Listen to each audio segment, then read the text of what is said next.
Vou fazer a leitura de 1 Coríntios, capítulo 15, versos 53 a 56, sendo que no verso 53 vou utilizar a versão Nova Bíblia Viva Português. No verso 54, vou utilizar a versão Nova Versão Transformadora. Nos versos 55 e 56, vou utilizar a versão Bíblia Livre para Todos. Depois vou para a leitura de Romanos capítulo 5, verso 20, e vou utilizar a versão Nova Bíblia Viva Português. Depois vou para Romanos capítulo 6, verso 23, e vou utilizar a versão Bíblia Livre para Todos. E por último vou para 1 Coríntios capítulo 15, verso 57, utilizando a versão Nova Bíblia Viva Português. Fazendo assim vai ficar muito mais fácil para abrir o entendimento. Vamos para a leitura, porque os nossos corpos terrenos, os que temos agora. Vou repetir, os nossos corpos terrenos, os que temos agora. Vou repetir mais uma vez. Os nossos corpos terrenos, os que temos agora e que são mortais, precisam ser transformados em corpos imortais, que não podem morrer. Então, quando o nosso corpo mortal tiver sido transformado em corpo imortal, se cumprirá a passagem das Escrituras que diz: a morte foi engolida na vitória. Onde está, a morte, a sua vitória? Onde está, a morte, o seu poder de espalhar a dor? É o pecado que dá para a morte o poder que ela tem de espalhar a dor.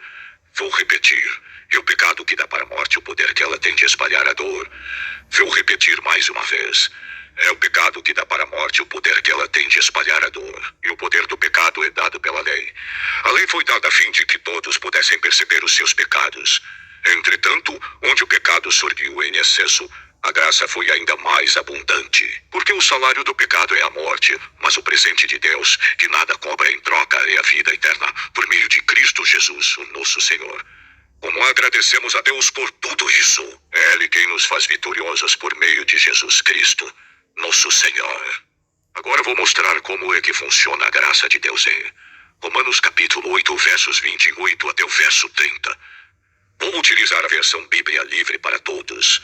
Vamos para a leitura. Nós sabemos que em todas as coisas Deus trabalha para o bem daqueles que o amam, daqueles que foram chamados para fazerem parte do seu plano. Pois aqueles a quem Deus já havia escolhido, Ele os separou para se tornarem parecidos com o seu Filho, a fim de que o Filho seja o primeiro entre muitos irmãos e irmãs. Aqueles a quem Deus escolheu, Ele também os chamou, e aqueles a quem Ele chamou, Ele também os tornou justos, e aqueles a quem Ele tornou justos, Ele também os glorificou.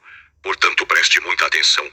Primeiro Deus chama e separa, fazendo com que essa pessoa não se misture com os pecadores.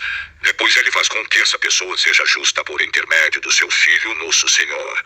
O Espírito Santo do nosso Senhor faz com que essa pessoa passe a viver na santidade. Mesmo ele sendo pecador, mas Deus faz com que ele seja justo e santo.